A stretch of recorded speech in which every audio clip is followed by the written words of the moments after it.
Taking a look now at some of our Alaska headlines for this Friday morning. We see that the Coast Guard has officially suspended the search for that missing hunter near Newtok. We had reported earlier in the week that a fellow had taken a snow machine, dragging a kayak beyond to go seal hunting, and he was overdue. They went out to look for him. They found the snow machine Monday afternoon, but no sign of the man or the kayak. Now they have officially suspended the search, saying that the thoughts and prayers are with the man's family and friends.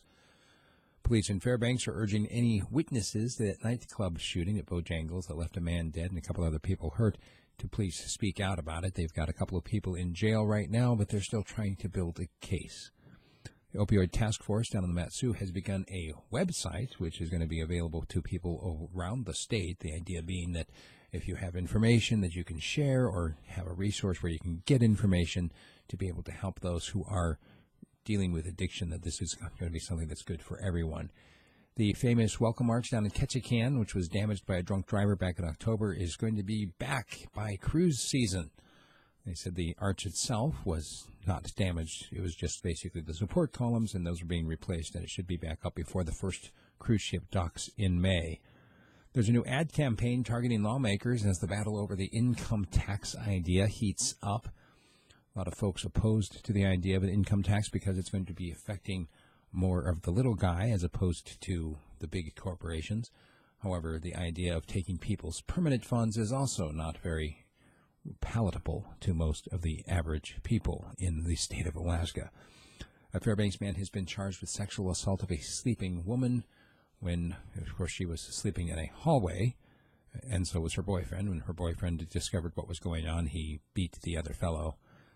And then that other fellow, not only did he get beat, but he got arrested for what he did, allegedly. Looks like, although we still have bills moving forward in the legislature, they are going to miss the April 16th Easter adjournment.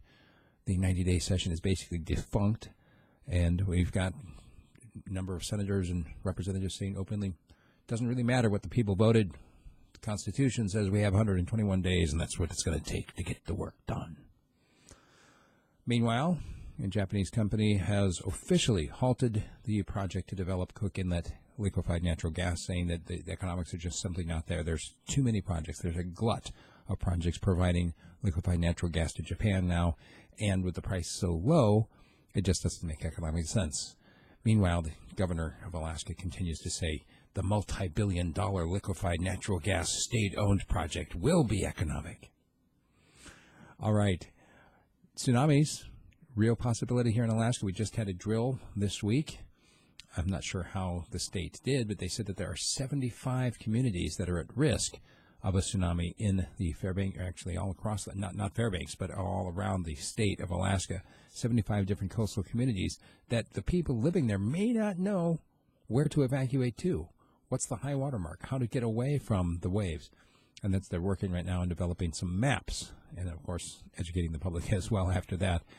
And the last thing we've got for you right now is that Alaska Airlines and Branson, the fellow who created Virgin America, the company that has been bought out by Alaska Airlines, they're now having a bit of a clash over licensing fees. As Branson says, we made a deal for the use of the Virgin brand. Alaska's saying, we're going to drop the brand. We'll see how it all plays out, but there you have it. That's what we got for our Alaska News. My commentary today focuses on an issue that I'm not sure many people are ready to deal with yet. In fact, I don't think most people are ready at all for anything. Something big is coming, and I don't think most people are prepared for it. That's cryptic, and I want you to watch the video to find out more. And, of course, go to the website, radiofreespeech.com. Thanks.